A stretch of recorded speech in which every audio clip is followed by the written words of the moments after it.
Hello student, हम लोग पढ़ रहे हैं सर्कुलेशन सिस्टम। और सर्कुलेशन सिस्टम के लास्ट क्लास में हम लोगों का जो टॉपिक चल रहा था वो चल रहा था ब्लड कार्पल्सेस के बारे में। हम लोगों ने बता दिया था जो ब्लड कार्पल्सेस जो होता है वो 3 टाइप्स की होती हैं, RBC, WBC and platelets. RBC, WBC and platelets. हम लोगों ने लास्ट क्लास में आरबीसी के बारे में पढ़ लिया था।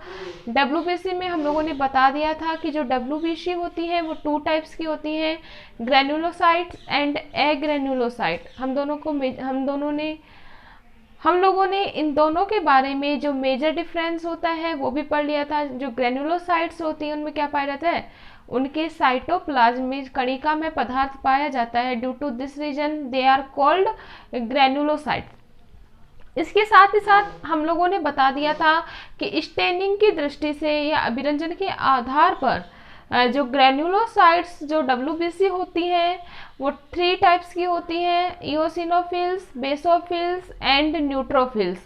हम लोगों ने बता दिया था what is eosinophil and what is basophil and neutrophil. इन सब के बारे में हम लोगों ने लास्ट क्लास में डिस्कस कर लिया था। आज की जो हमारे सेकंड टाइप है ल्यूकोसाइट्स का वो क्या है, एग्रेनुलोसाइट्स या अकणिका में कणिका विहीन ल्यूकोसाइट्स। एग्रेनुलोसाइट या कणिका विहीन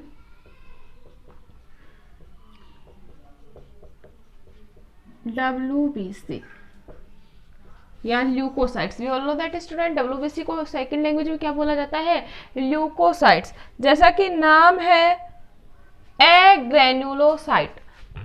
सबसे पहली बात तो ये आती है कि ये टोटल डब्ल्यूबीसी का 25 to 30% बनाती है।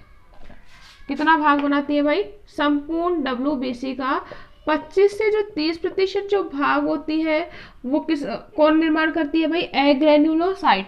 और we all know that student, नाम क्या है, एग्रेनुलोसाइट, कणिका विहीन। नाम ही क्या है, कणिका विहीन। मतलब इस प्रकार की डब्ल्यूबीसी के कोशिका द्रव्य में किसी भी प्रकार की कणिका में पदार्थ नहीं पाया जाता, जिसके कारण इसे क्या कहा जाता है भाई, एग्रेनुलोसाइट। क्या होगी मुख्य विशेषता, कोशिका द्रव्य में कोई कणिकाएं नहीं पाई जाती या कणिकाएं क्या होती हैं, एब्सेंट। नाम ही क्या है, कणिका विहीन। इसलिए ये जो ल्यूकोसाइट्स होती हैं वो क्या कहलाती हैं, एग्रेनुलोसाइट। सेकेंड लैंग्वेज में हम लोग बोल सकते हैं इनका जो कोशिका द्रव्य होता है वो कैसा होता है, होमोजीनस। साइटोप्लाज्म जो होता है वो होता है होमोजीनस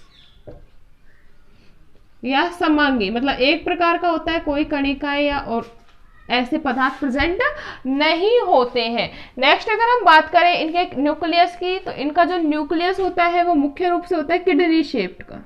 मतलब ये पिंड शेप में नहीं पाया जाता, किसके रूप में होता है, किडनी शेप्ड का या वृक्काकार क्या पाया जाता है, न्यूक्लियस की स्ट्रक्चर पाई जाती है। क्लियर है। नेक्स्ट अगर हम बात करें, अगर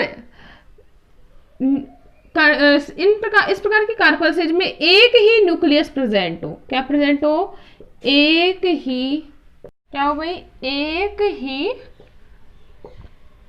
क्या प्रेजेंट हो, न्यूक्लियस प्रेजेंट हो, तो इस प्रकार की जो कार्पल्सेज होंगी वो कहलाती हैं मोनोन्यूक्लियर कार्पल्सेज। क्या कहलाएंगी, मोनोन्यूक्लियर कार्पल्सेज।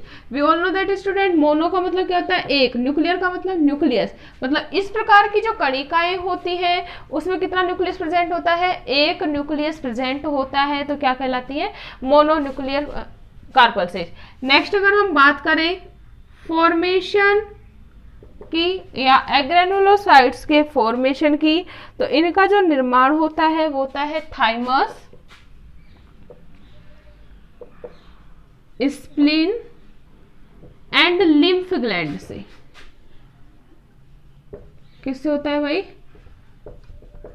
थाइमस जो ग्लैंड होती है वो भी एग्रेनुलोसाइट डब्ल्यूबीसी के फॉर्मेशन मेन साइट होता है, स्प्लीन जो होता है उसमें भी WBC का फॉर्मेशन होता है, और लिम्फ जो ग्लैंड होती है या लिम्फ ग्रंथिकाएं जो होती हैं, ग्रंथियां जो होती हैं, उनमें भी WBC का क्या होता है, formation. We all know that student कि जो RBC होती है उनका जो फॉर्मेशन होता है वो क्या होता है, इन रेड बोन मैरो या बोन मैरो में होता है, ठीक है। और RBC का जो नष्ट होने के बाद, RBC जो नष्ट होती है वो कहाँ पर होती है, इन स्प्लीन। मुख्य रूप से मैमल्स या ह्यूमंस में RBC का नष्ट डिस्ट्रॉय होने का जो साइट होता है वो क्या होता है, स्प्लीन। इसलिए ही स्प्लीन को क्या कहा जाता है, ग्रेवयार्ड ऑफ RBC या RBC का कब्रिस्तान। जबकि हम बात करें WBC का जो फॉर्मेशन होता है एग्रेनुलोसाइट WBC का, वो कहाँ पर होता है, in the spleen, lymph gland और थाइमस ग्लैंड के अंतर्गत क्या होता है, मुख्य रूप से फॉर्मेशन होता है। अगर हम बात करें केंद्रक की स्थिति व आकार पर आधार पर जो लिम्फोसाइट्स होती हैं या एग्रेनुलोसाइट्स जो होती है सॉरी, वो होती है 2 टाइप्स की। कौन कौन सी, एक तो होती है लिम्फोसाइट और सेकंड होती है क्या, मोनोसाइट। किसके आधार पर, केंद्रक की स्थिति व आकार के आधार पर। जबकि हम लोगों ने बताया था जो ग्रेनुलोसाइट्स जो होती है वो स्टेनिंग के आधार पर 3 टाइप्स की होती है, फ्लो चार्ट में भी बताया था, हम लोगों ने लास्ट क्लास में भी डिस्कस कर लिया। तो वो कितने प्रकार की होती है, 3 प्रकार की। कौन कौन सी, इओसिनोफिल, बेसोफिल एंड न्यूट्रोफिल। जबकि केंद्रक की स्थिति व आकार के आधार पर एग्रेनुलोसाइट्स कितने टाइप की होती है, 2 टाइप की। कौन कौन सी, लिम्फोसाइट एंड मोनोसाइट। फर्स्ट हम बात करेंगे लिम्फोसाइट की। जो लिम्फोसाइट होती है वो टोटल WBC का 20 to 25% भाग बनाती है।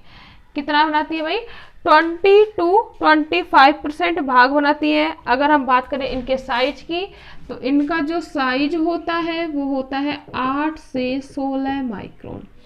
कितना होता है भाई, 8 से 16 माइक्रोन इनका साइज होता है। अगर हम कंपेयर करें ग्रेनुलोसाइट्स और एग्रेनुलोसाइट्स के साइज की, तो ये जो सेल्स होती हैं या ये जो कार्पल सेल होती हैं वो ग्रेनुलोसाइट सेल्स के कंपेयर में कैसे होती है, छोटी होती है। और इनका जो केंद्रक का आकार जो होता है वो कैसा होता है, बड़ा होता है। क्लियर है इतनी बात। नेक्स्ट अगर हम बात करें, इनका जो निर्माण होता है वो होता है लिम्फोब्लास्ट सेल से। लिम्फोसाइट सेल का जो फॉर्मेशन होगा, नाम ही क्या है, लिम्फोसाइट। याद रखने का सिंपल सा ट्रिक है, लिम्फोसाइट का फॉर्मेशन किससे होगा, लिम्फोब्लास्ट सेल से। क्लियर है, लिम्फोसाइट, लिम्फोब्लास्ट याद रखने का, बहुत ही इजी भी है। नेक्स्ट अगर हम बात करें, इनका जो मुख्य कार्य होता है वो होता है बीटा व गामा ग्लोबुलिन का फॉर्मेशन।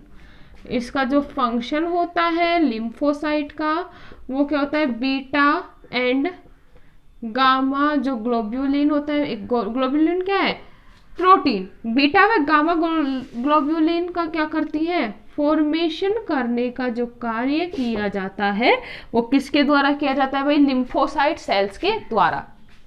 इतना क्लियर है। We all know that student, जो गामा ग्लोब्यूलिन होता है इसके द्वारा किसका फॉर्मेशन किया जाता है, एंटीबॉडी का। किसका फॉर्मेशन किया जाएगा, एंटीबॉडी का फॉर्मेशन किया जाता है। We all know that what is the function of antibody. Antibody क्या करती है, हमें रोगाणुओं से लड़ने की जो क्षमता प्रदान करती है वो क्या किसके द्वारा की जाती है भाई, एंटीबॉडी के द्वारा। मतलब जैसे ही कोई शरीर में रोग अटैक करता है तो उससे लड़ने की जो क्षमता प्रदान की जाती है वो किसके द्वारा की जाती है, एंटीबॉडी के द्वारा। एंटीबॉडी उसके ऊपर अटैक करके उसे नष्ट करने का क्या करती है, कार्य करती है। तो ये जो एंटीबॉडी का फॉर्मेशन जो होता है वो किसके द्वारा होता है, गामा ग्लोब्यूलिन के द्वारा। ठीक है, we all know that student कि WBC जो होती है वो गार्ड सेल कहलाती है। रीजन क्या है, क्योंकि इसके द्वारा विभिन्न प्रकार के एंटीबॉडी का क्या होता है, फॉर्मेशन। क्लियर है। इसके साथ ही साथ ये जो कणिकाएं होती हैं उत्तकों की मरम्मत करने का भी कार्य करती है। क्या करती है, उत्तकों की मरम्मत करने का कार्य। और अगर जब हमें कुकर खांसी हो जाती है उस दौरान इनकी जो संख्या होती है लिम्फोसाइट सेल्स की वो सबसे ज्यादा हो जाती है। क्लियर है। तो ये था हमारा लिम्फोसाइट। सेकंड क्या है अपना, मोनोसाइट। Monocyte monocytes. मोनोसाइट्स की बात करें तो ये टोटल ल्यूकोसाइट्स का 4 to 8% भाग बनाती है। कितना भाग बनाती है? 4 to 8% भाग बनाती है। और इनका जो परिमाण होता है या इनका जो साइज होता है 15 से 20 माइक्रोन। 15 से 20 माइक्रोन होता है। सबसे बड़ी जो कोशिकाएं होती हैं या सबसे बड़ी जो कार्पल्सेज होती है वो कौन सी होती है भाई? मोनोसाइट्स होती है। क्लियर है? नेक्स्ट अगर हम बात करें, इनका जो फॉर्मेशन होता है वो भी होता है मोनोब्लास्ट सेल से। फॉर्मेशन मोनोसाइट्स का फॉर्मेशन किससे होगा भाई? मोनोब्लास्ट सेल से। जबकि लिम्फोसाइट का जो फॉर्मेशन होगा वो किससे होगा? लिम्फोब्लास्ट सेल से। ये बहुत ही इजी है। लिम्फोसाइट का फॉर्मेशन लिम्फोब्लास्ट, मोनोसाइट का फॉर्मेशन मोनोब्लास्ट सेल से होता है। क्लियर है? नेक्स्ट अगर हम बात करें इनका फंक्शन की, तो ये भी क्या करती हैं? सूक्ष्म जीव जैसे ही शरीर में प्रवेश करते हैं तो उनको भक्षण करने का जो कार्य होता है वो किसके द्वारा किया जाता है? मोनोसाइट्स के द्वारा। सूक्ष्म जीवों के भक्षण का कार्य जो शरीर के लिए क्या है? हार्मफुल। हम लोगों को पता है जो माइक्रो ऑर्गेनिज्म होते हैं वो विभिन्न प्रकार के रोगों के लिए रेस्पॉन्सिबल होते हैं। तो इनके भक्षण का जो कार्य होता है वो किसके द्वारा किया जाता है? मोनोसाइट सेल की तरह, मोनोसाइट सेल्स के द्वारा किया जाता है। इसलिए इन्हें अपमार्जक भी कहा जाता है। अपमार्जक का कार्य क्या होता है? सफाई करना। तो ये हमारे शरीर से विभिन्न प्रकार के जो सूक्ष्म जीव है उनको नष्ट करके हमारे शरीर की सफाई का कार्य करती हैं। इसलिए जो मोनोसाइट सेल होती है उन्हें क्या कहा जाता है? अपमार्जक। शरीर का अपमार्जक, क्योंकि अपमार्जक क्या होता है? सफाई करता। क्लियर है? तो ये था हमारा मोनोसाइट।